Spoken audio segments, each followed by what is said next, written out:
Permutation and combination. ठीक है। Permutation का मतलब होता है अरेंजमेंट,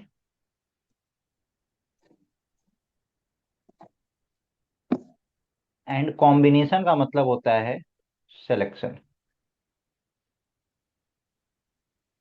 अरेंजमेंट और सिलेक्शन। ठीक है।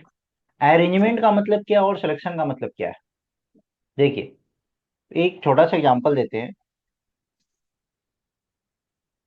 मान लीजिए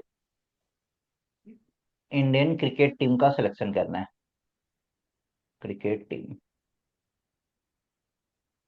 ठीक है। हमारे पास 15, मतलब कि जैसे टीम कहीं जा रही है तो 15 का स्क्वाड जाता है। लेकिन सिर्फ हमारे पास 15 प्लेयर थोड़ी ना होते हैं। हमारे पास 30 35 40 प्लेयर्स ऐसे होते हैं।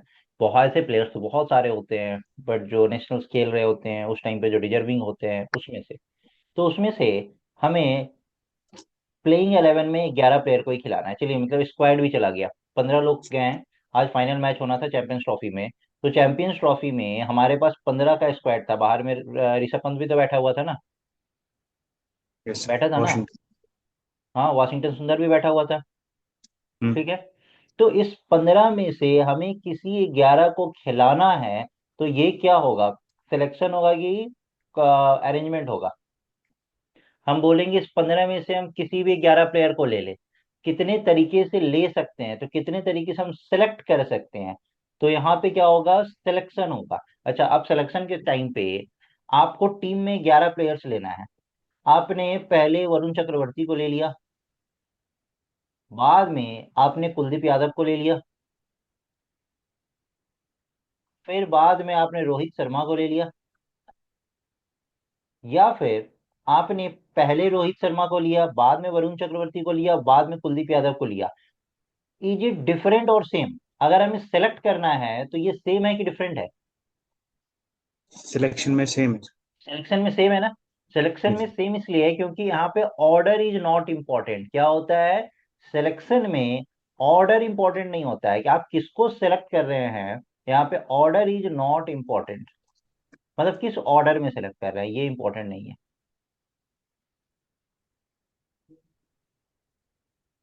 यस।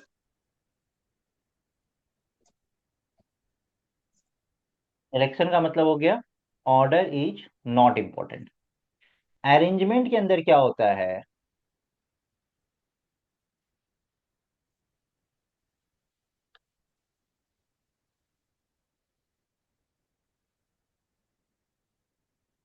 Order is important. अब हमारे पास 11 प्लेयर तो आ गए। ठीक है। 11 प्लेयर की एक टीम बन गई। इसके बाद हम लोग क्या करेंगे कि यहाँ पे सबसे पहले ओपनिंग कौन करेगा? उसमें भी ओपनिंग में स्ट्राइक कौन लेगा? ठीक है। उसके बाद स्ट्राइक कौन लेगा और उसका ओपनर, दोनों ओपनर कौन सा होगा? ठीक है। उसके बाद फर्स्ट डाउन कौन जाएगा, सेकंड डाउन कौन जाएगा?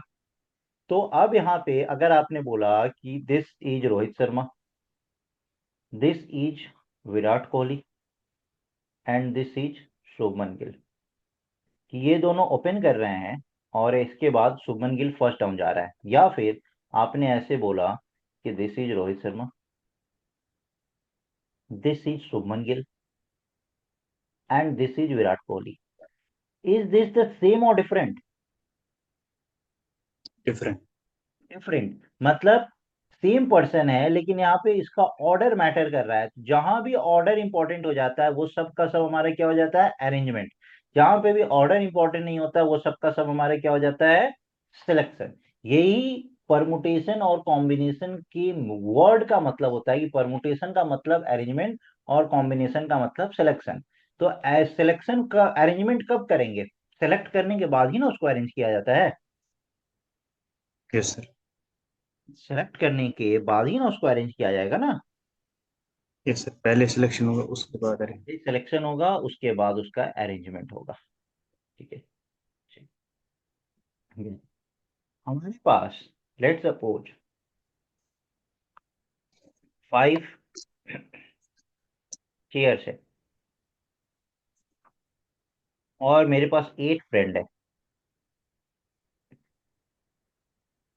इस 5 चेयर पे 8 फ्रेंड्स को बैठाना है, 1 2 3 4 5। यहाँ पे अरेंजमेंट होगा या सिर्फ सिलेक्शन होगा?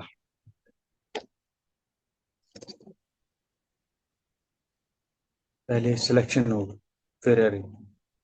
हाँ, होगा ना? Yes sir.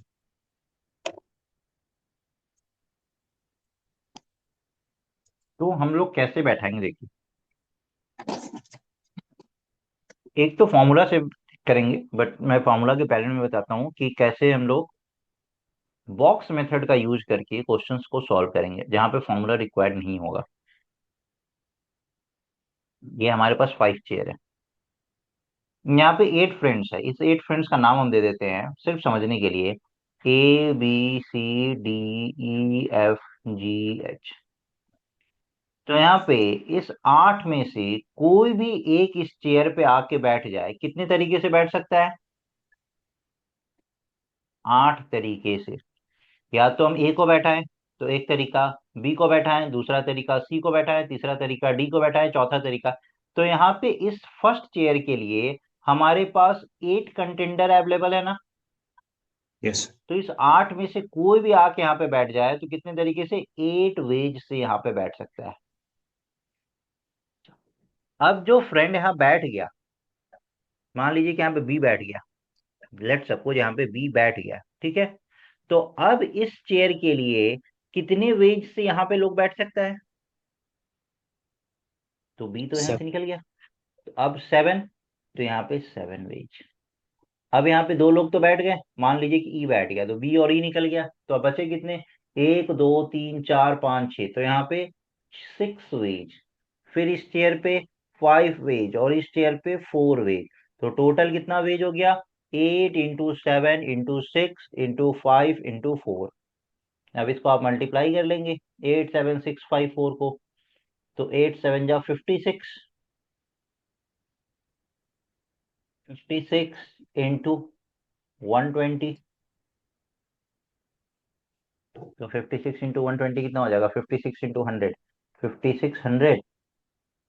और 56 × 20, 56 का डबल 112। तो 112 और 0, 720। तो कितना वेज हो गया? 6720 वेज।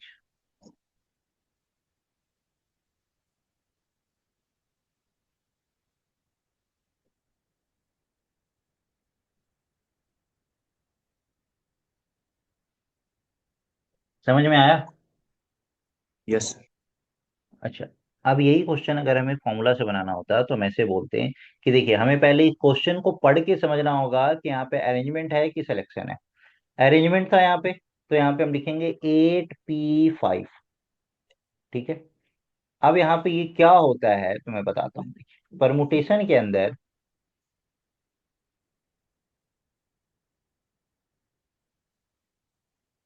और इधर कॉम्बिनेशन के अंदर।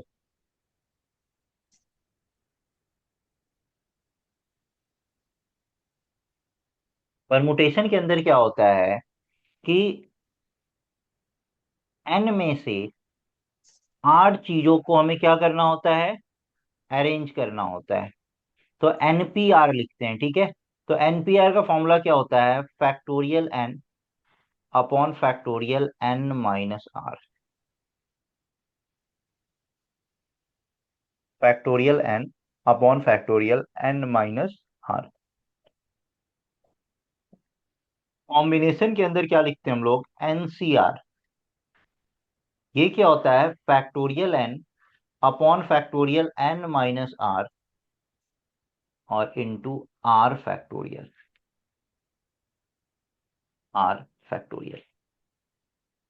अच्छा, अब यहाँ पे देख रहे हैं कि यहाँ पे दोनों में सिर्फ ये 1/r फैक्टोरियल का डिफरेंस आ रहा है, और 1/r फैक्टोरियल से हम कॉम्बिनेशन में डिवाइड कर रहे हैं। क्यों डिवाइड कर रहे हैं, कोई बता सकता है मुझे? कि दोनों एक बिल्कुल सेम ही दिख रहा है, बट सिर्फ कॉम्बिनेशन में क्या हो रहा है कि हम आर फैक्टोरियल से डिवाइड कर रहे हैं या 1/r फैक्टोरियल से मल्टीप्लाई कर रहे हैं। क्यों कर रहे हैं? क्योंकि यहाँ पे परमुटेशन के अंदर क्या था कि फर्स्ट रोहित, फिर विराट, फिर शुभमन, फर्स्ट रोहित, फिर शुभमन, फिर विराट, ये सब अलग अलग परमुटेशन है।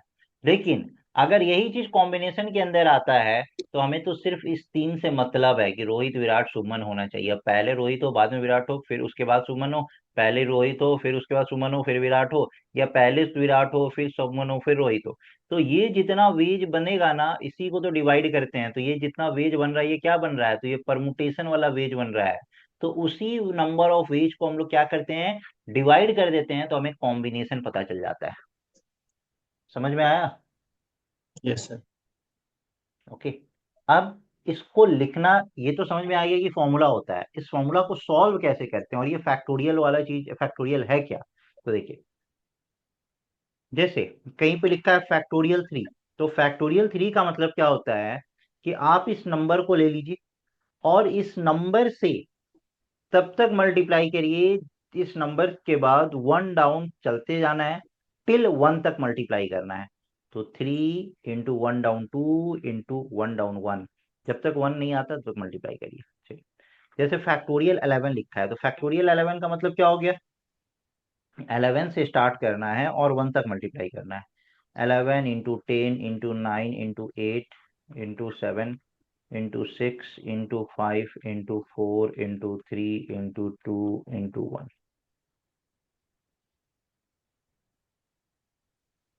ये हो गया हमारा फैक्टोरियल 11।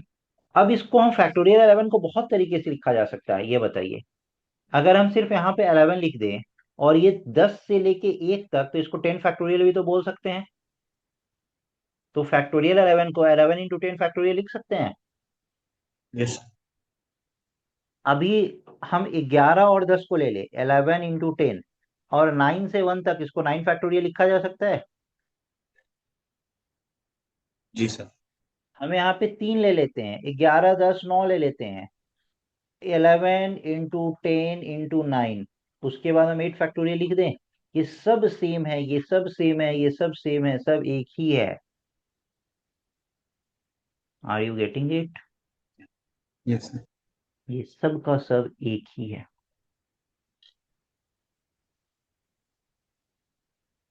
परमुटेशन। अरे पूरा क्लास शांत लग रहा है, क्या आप लोगों को समझ आ रहा है? Yes sir. किसी को दिक्कत भी हो रहा है?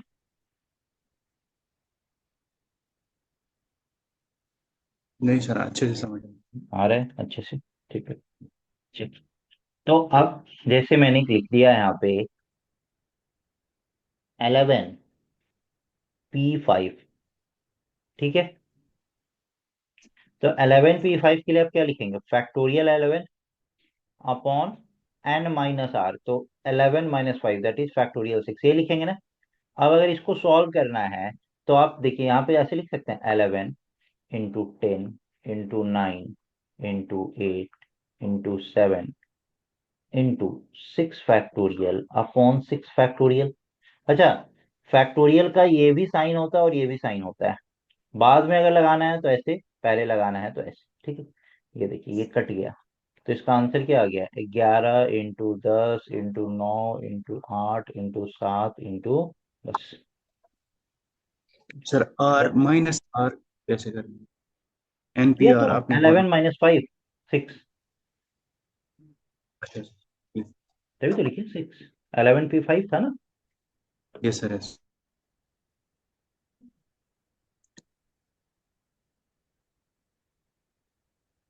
Getting?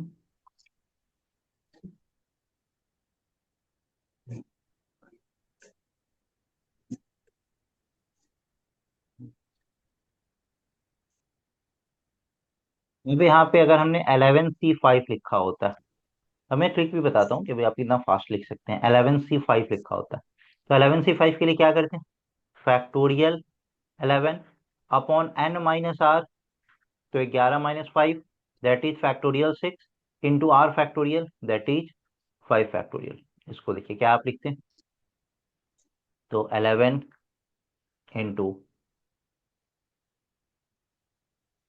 10 into 9 into 8 into 7 into 6 factorial upon 6 factorial into 5 factorial. अब ये 6 फैक्टोरियल कट गया, तो यस यहाँ पे सर। ये सिर्फ ऊपर में ये रह गया, और किससे हम डिवाइड कर रहे हैं, तो 5 फैक्टोरियल से डिवाइड कर देते हैं। तो 11 into 10 into 9 into 7 upon 5 factorial, ये मेरा आंसर हो गया। ठीक है। अब सर इतना लिखते रहेंगे ना तो टाइम तो बड़ा जाने वाला है, तो इसको थोड़ा फास्ट बता सकते हैं। बिल्कुल, देखिए कैसे।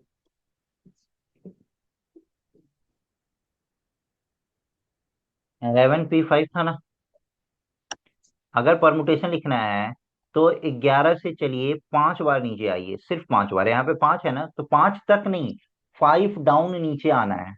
मतलब पहला 11, दूसरा 10, तीसरा 9, चौथा 8, पांचवा 7।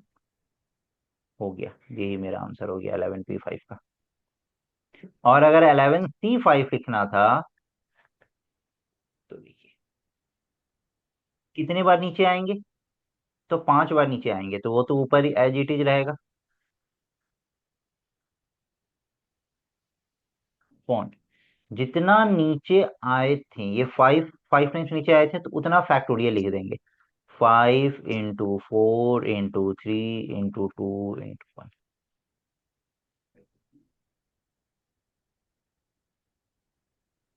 जितना नीचे आए थे सर उतना उतना फैक्टोरियल से फैक्टोरियल, डिवाइड। हाँ हाँ, उतना फैक्टोरियल से डिवाइड कर देंगे।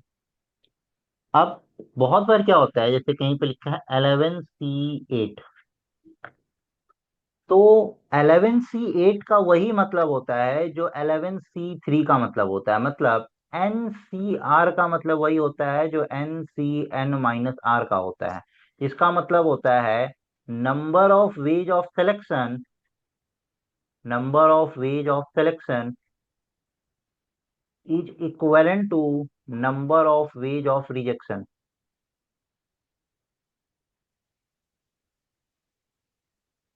ये चीज अभी आपको ऐसा लग रहा होगा कि नहीं सर ये क्या चीज है, लेकिन अभी मैं आपको एग्जांपल देता हूँ, आपको तुरंत समझ में आ जाएगा। देखिए, हमारे पास टोटल 15 प्लेयर थे, 15 में से इस 11 को हमें सिलेक्ट करके इंडियन टीम में खिलाना है, ठीक है। तो हम इस 11 को ना सेलेक्ट करके हम 15 में से उस 4 को सेलेक्ट कर लें जिनको हमें नहीं खिलाना है, तो जो बच्चे उनको खिलाना है। Are you getting it? Sir 15 हम में वही। से, तो ये number of ways of selection था, और ये क्या हो गया कि 4 को इनको नहीं खिलाना है तो रिजेक्शन हो गया, दोनों तो वेज सेम ही होगा ना। तो यस सर। NCR का मतलब होता है NCN-R। तो देखिए 11C8 को हम 11 क्या होगा, 3, तो 11C8 को हम 11C3 लिख सकते हैं।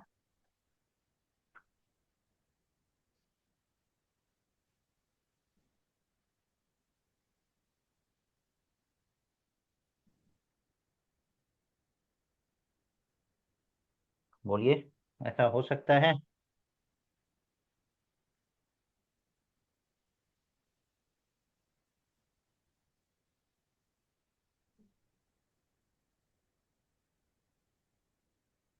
फिल्मी, सबको समझ आ रहा है? ऐसे ही माना जाता है कि it is one of the most toughest topic of mathematics, but मेरी नज़र में मैथमेटिक्स में ऐसा कोई टॉपिक नहीं है जो टफ है। सिर्फ पढ़ना और पढ़ाना आना चाहिए, दैट्स इट। क्या टफ है इसमें, अभी तक आपको ऐसा क्या टफ लगा है? सर ये टॉपिक कभी समझ ही नहीं है। ये मिथ है, पता नहीं, लोग बोलते हैं कि टफ होता है, मुझे तो टफ लगता नहीं है। क्या टफ है, मैं यही तो जानना चाह रहा हूँ। अगर जैसे ये हमने लिख दिया NCR is equal to NCN-R, अब आप इसको अगर रटते रहेंगे तो ऑब्वियस सी बात है आपको टफ लगेगा। आप इसको लॉजिक से प्रूफ तो करिए ना, क्योंकि परमुटेशन और combination is all about counting, कि आप काउंट कैसे करते हैं चीजों को। आप इन चीजों को काउंट कैसे करते हैं, ये तो सिर्फ उसी से रिलेटेड है। ठीक है। तो अब देखिए, अब हमें कभी 11C8 निकालना है, तो ये थोड़ा सा बड़ा है, तो हम कहेंगे कि 11C8 क्यों निकाले, हम 11C3 क्यों ना निकाल ले। और अगर हम 11C3 निकाल रहे हैं, तो अभी मैंने पढ़ा है ना कि इसका फास्ट कैसे करते हैं। अगर सिर्फ परमुटेशन रहता तो तीन डाउन नीचे आ जाते हैं, 11 × 10 × 9, लेकिन कॉम्बिनेशन है ना, सी है ना, तो हम क्या करेंगे। अच्छा, ये चीज परमुटेशन के साथ अप्लाई नहीं होगा, 11P8 को हम 11P3 नहीं लिख सकते हैं, क्योंकि तीन को अरेंज करना और आठ को अरेंज करना दो अलग बात है। Are you getting it. Permutation में ये चीज लागू नहीं होता है, ये सिर्फ सिलेक्शन के अंदर लागू होता है कि number of ways of selection is equal to number of ways of rejection. Permutation में ये चीज लागू नहीं होता है। तो देखिए, 11C8 को हमने 11C3 लिखा, और 11C3 को हम कैसे लिख सकते हैं, तो 11 10 9 अपॉन 3 2 1। जितने देर में आप फॉर्मूला वगैरह लगाइएगा ना, उससे फास्ट मैं आंसर बता दूंगा। हो गया, 5 × 15, 15 × 11 165।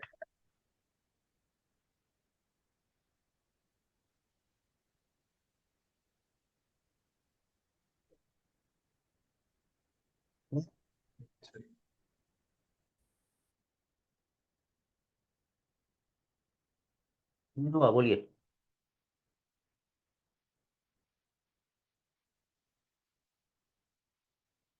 किसी का ऐसा नाम है जिसके नाम में कोई दो लेटर्स तीन लेटर्स आ रहे हैं, बताइए। किसी के नाम में दो और तीन लेटर्स रिपीट हो रहे हैं। यस, हमाद, HAMAAD, अफसाना और ईमान। ठीक है, चलिए, हमाद, HAMAAD। यस, हमाद। मैंने आपसे पूछा, आपसे नहीं, पूरे क्लास से मैंने पूछा कि इन हाउ मेनी वेज, जब भी इन हाउ मेनी वेज बोले ना, तो यहाँ पे इस चीज को कंसीडर नहीं करते हैं कि सर मीनिंगफुल या विदाउट मीनिंग। आपको सब केस को कंसीडर करना है। In how many ways can the letters of the word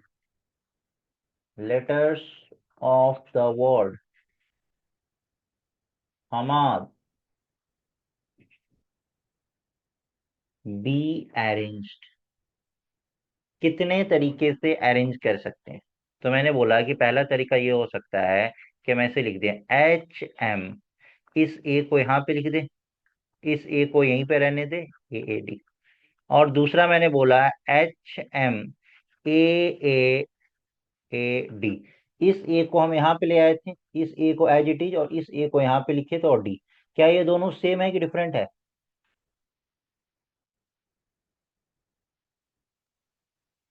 अरे सेम। Same है ना। क्योंकि हमें कैसे पता कि हम कौन से ए को लिए हैं, ए तो ए होता है, बी तो बी है। अगर ये सब के सब डिफरेंट होते हैं, ठीक है, जैसे किसी का नाम है जिसमें सारा लेटर्स डिफरेंट है, SH, उमर, राशिद, यस। देखिए, अगर मैंने पूछा होता कि राशिद, इसको आप कितने तरीके से अरेंज कर सकते हैं, तो देखिए यहाँ पे सारे के सारे लेटर्स डिफरेंट है। तो अगर सारे के सारे लेटर्स डिफरेंट है, तो लेटर्स को काउंट कर लीजिए, 1 2 3 4 5 6। तो मतलब 6 लेटर्स को यहाँ पे अरेंज करना है, हमारे पास कितना प्लेस है, 6 प्लेस है। तो यहाँ पे कोई 6 तरीके से, 5 तरीके से, 4 तरीके से, 3 2 1, तो ये क्या हो जाएगा, 6 फैक्टोरियल होगा। तो अगर all the letters are different, तो हम कितने तरीके से अरेंज कर सकते हैं। अगर n 6। लेटर्स है तो n फैक्टोरियल। तो यहाँ पे 6 लेटर्स हैं तो 6 factorial, when all the letters are different, जब सारे के सारे लेटर्स जो हैं वो डिफरेंट हो, when all the letters are different. But जब लेटर्स रिपीट हो रहे होते हैं, तो कैसे करते हैं। तो व्हाट वी डू, उस केस में भी हम लोग सबसे पहले क्या करते हैं कि हम लोग सब लेटर्स को डिफरेंट मान लेते हैं। तो अगर सब लेटर्स को डिफरेंट मानेंगे, तो टोटल कितने लेटर्स होंगे, 6 है। फैक्टोरियल। ठीक है, अपॉन वैसे केस को माइनस कर देते हैं जहां पे लेटर्स को चेंज करने के बाद भी कोई फर्क नहीं पड़ रहा है। तो यहाँ पे लेटर्स कितने सेम है, एक ए कितना है, 3, तो 3 3। फैक्टोरियल से डिवाइड कर दे। लेट सपोज अगर ऐसा रहता, किसी का नाम में दो दो लेटर्स है, ठीक है।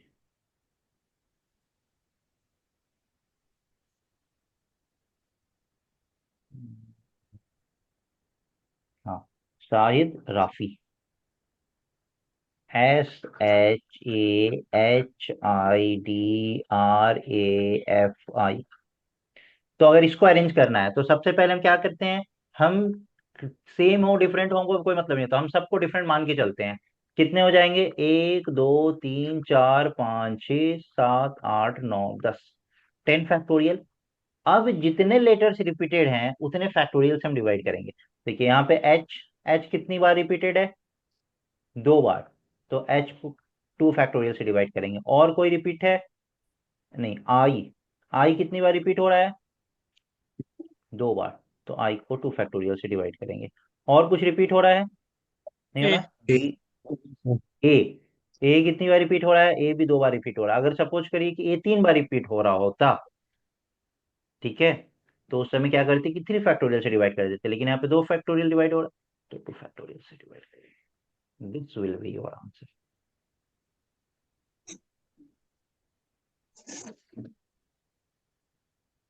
Is it clear? सर ये अरेंजमेंट के लिए है ना? ये अरेंजमेंट है, मतलब परमुटेशन है, यस, क्योंकि यहाँ पे ऑर्डर इंपॉर्टेंट है।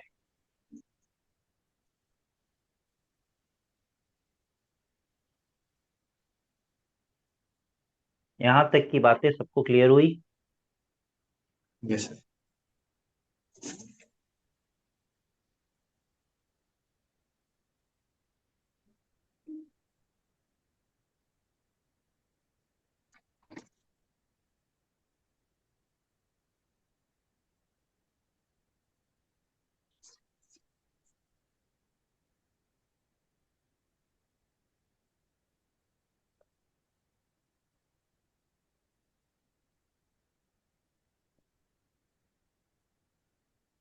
720 120, 720 सर। 720, ओके। क्या सबका आ रहा है 720?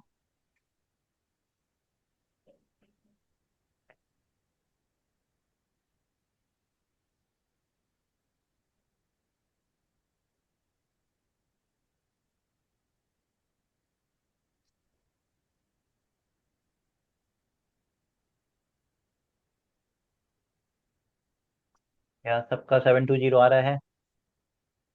Yes sir, 720 6 factorial. आ गया आंसर 720, वेल डन। यहाँ पे 1 2 3 4 5 6 कुछ भी सेम है? No sir. कुछ सेम नहीं है, तो 6 फैक्टोरियल तरीके से अरेंज हो जाएगा। तो 6 फैक्टोरियल का मतलब क्या हो गया, 6 × 5 × 4 × 3 × 2 × 1, 20 × 60 × 120, 720।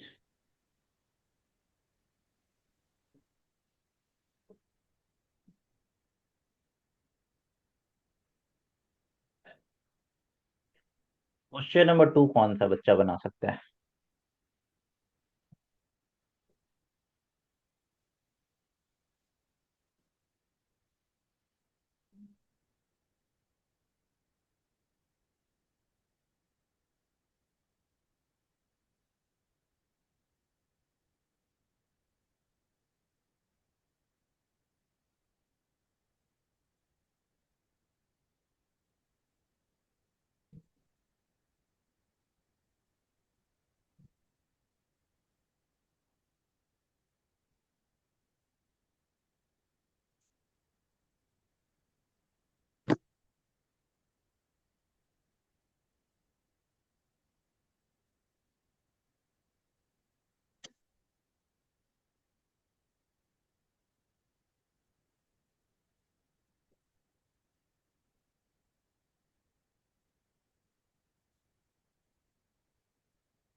भाई सोचिए।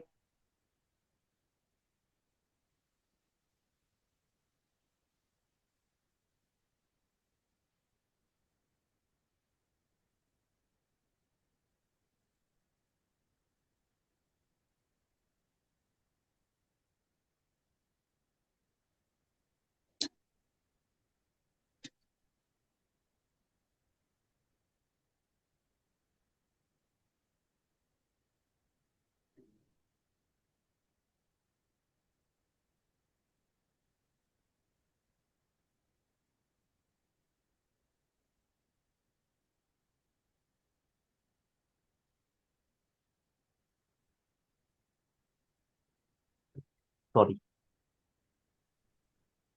नहीं आ रहा है, किसी का नहीं आएगा।